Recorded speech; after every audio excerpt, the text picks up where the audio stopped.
Salut tout le monde, je m'appelle Bruce Ward, je viens de Montréal, Québec. Merci beaucoup d'avoir pris le temps de vous abonner à la chaîne. Ça, c'est vraiment cool.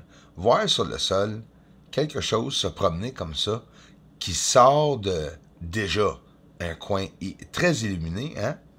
Moi, j'ai toujours cru qu'il travaillait sur la surface. Peu importe c'est qui, je m'accusais aucune association, mais c'est sûr que j'ai le droit de partager mes croyances et moi je crois bel et bien qu'il y a quelqu'un sur la Lune. Regarde bien, ça c'est encore plus le fun. Parce que, en réalité, qu'est-ce que je partage avec vous, c'est qu'est-ce que moi je fais ici. Puis c'est qu'est-ce qui me fait venir à la conclusion qu'il y a vraiment quelque chose d'étrange sur la Lune et qu'on n'en parle pas de cette atmosphère ou fumée.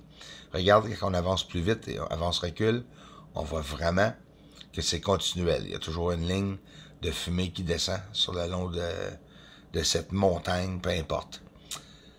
Celle-là, vous allez l'apprécier. Ça fait longtemps que je n'ai pas remonté celle-là. Et ça fait aussi longtemps de cette trouvaille. Ouais. Écoute, sur le rebord des cratères, le cratère est à droite et les lignes sont à gauche, sont carrément en train de miner, extraire, peu importe, peut-être hélium-3, certains qui me disent, d'huile, du gaz naturel, je ne sais pas. Mais c'est sûr que il y a quand même assez d'objets sur le sol pour qu'un archéologue dise que ça se peut que quelqu'un soit là. Ça, c'est mes croyances. J'ai déjà eu du monde qui m'ont dit, qui est archéologue, retraité, un ami. Est-ce que c'est vrai ou non? Je ne veux pas l'insulter. Écoute, il m'a dit que c'est sûr qu'il y a quelque chose sur la Lune. C'est qu'il n'y a aucun ou aucune archéologue qui vont toucher à ça. Hein? C'est sûr, hein? Ici, avant, regarde dans le bas, là. Là, ça, c'est toutes des patchs. Je sais que vous êtes tanné de l'entendre, mais c'est vraiment vrai. Il y a des patchs de fumée sur le sol. Et c'est embrouillé. Pourquoi? Parce que sont en train de travailler sur cette fumée. Ça, c'est mes croyances. Regarde ici. Devine quel cratère. Et oui, Théophilus. C'est extraordinaire. Et non pas juste que ça n'a pas l'air d'un ovni, ça a l'air d'un... boy, j'ose-tu dire un véhicule sur la surface de la Lune, sur le rebord d'un cratère, hein? Dans le centre, très étrange, on dirait 2 ou 3 niveaux. On dirait que c'est un objet qui flotte dans le centre. Hein? En plein centre, là. Blanc. On dirait que c'est 2 objets qui flottent, puis il y a un ombrage au-dessous. Là, on va faire du avant-recul, avance-recul. C'est la meilleure manière de le voir.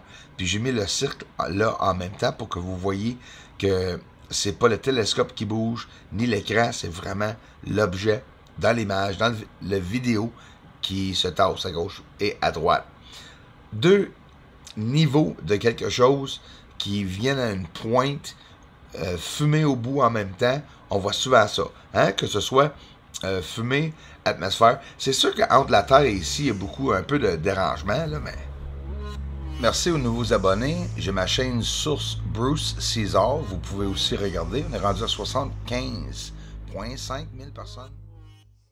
Si je baisse l'exposition au complet du vidéo, puis je vous dis au complet, ça l'enlève toute l'image, sauf que on peut voir comme des petits feux que la lumière ne veut pas s'éteindre. Il y a beaucoup de réfraction, de lumière, peu importe, atmosphère ou juste réfraction. C'est quand même pas le soleil, selon moi, qui cause ces endroits-là à illuminer comme ça. Et regarde la ligne ici, qui se communique en même temps. Je suis pas en train de jouer avec l'exposition, là. C'est que c'est pareil comme si, genre, un tunnel ou une connexion au-dessous, bien sûr, des fumées ou l'atmosphère. J'ai toujours dit ça, hein. J'ai jamais dit, ah, c'est des nuages, ou bien c'est juste de la fumée. Ça peut être toute vapeur, peu importe, camouflage. Je suis d'accord avec toutes les théories, parce qu'arrêtez, j'en ai pas la confirmation.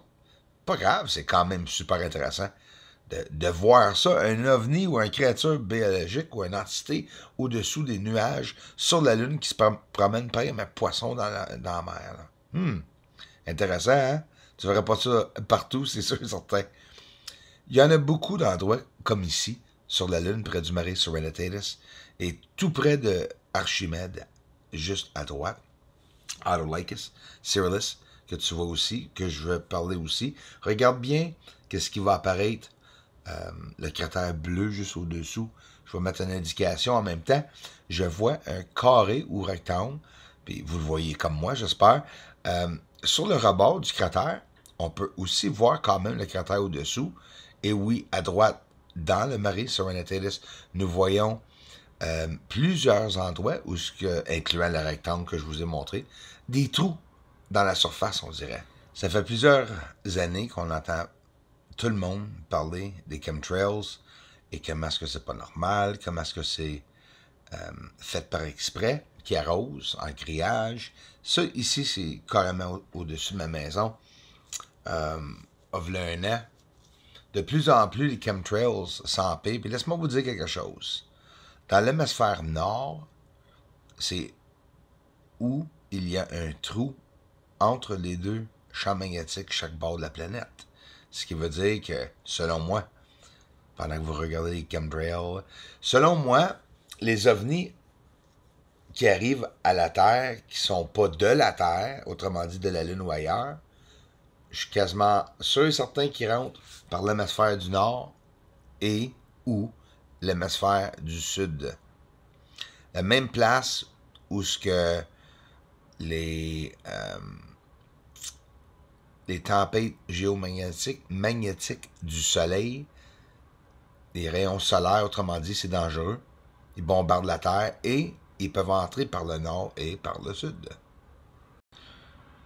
On parle de Bill Gates qui est en train de vouloir cacher les rayons du soleil et en même temps, plusieurs projets, sûrement des projets secrets, mais plus secrets maintenant, qui veulent arroser certains endroits dans le monde pour empêcher quoi que ce soit, les rayons du soleil de bombarder la Terre. Laisse-moi vous dire que ici dans le nord et dans le sud, hémisphère du sud, on va voir beaucoup de chemtrails dans les prochaines années. Un incroyable sol de la Lune où il y a des objets. Ici, un objet qui va frapper la Lune. Oui, elle frappe la Lune, puis oui, elle pogne en feu, parce que ce qui arrive, c'est l'atmosphère alentour de la Lune, vous allez même la voir pogner en feu. Vous allez voir plusieurs frames. Regarde cet objet-là, gigantesque. Puis même, je te dirais qu'il y a deux objets, parce qu'on dirait qu'on voit écraser à gauche, ensuite, on voit écraser à droite. On voit des formes, on voit même un nez d'ovni. Moi, excuse, là, on dirait que c'est Batman qui est en train d'écraser sur la Lune. Puis ça, avec un télescope de 14 pouces, c'est pas facile à avoir. Même avec des gros télescopes, encore plus impossible à avoir. Un gros télescope va voir très très près sur la Lune et va voir des cratères à l'intérieur des cratères et non alentour de la Lune. Ça, c'est définitif. Comme moi, regarde ici, je suis hors la Lune. Je suis pas sur la Lune dans le sens. Le télescope il est en plein dans la noirceur, mais je me sers un peu de lumière de la Lune, ce qui garde... Ce que je vous dis là c'est 100% confirmé. Tu gardes une petite pointe de la Lune, place-toi dans le nord de la Lune comme que je suis là, à tous les soirs que vous pouvez, puis je vous le promets que vous allez voir des objets arriver, passer en face de la Lune ou frapper la Lune, comme que moi je viens de voir ici. Des objets sur le Soleil, tout près du Soleil, et en même temps, un autre objet va passer pendant que je suis en train d'examiner cet objet-là. C'était bouleversant. Croyez-moi, quand j'ai vu ça, là, je me suis dit, je vais retourner à tous les jours pour essayer de retourner capter encore d'autres objets. Non, 2-3 fois dans ma vie. C'est pas des objets qui passent à tous les jours près du Soleil. Surtout pas à cette grosseur-là. On regarde un objet plus gros que la Terre, je crois. Beaucoup plus gros que la Terre. Regarde, je vais vous le présenter d'un autre angle. On va être au-dessus du Soleil et on va le voir arriver vers nous. Moi, je suis ici pour tout simplement pour vous montrer des belles images, des vidéos d'affaires que je peux capter en espace.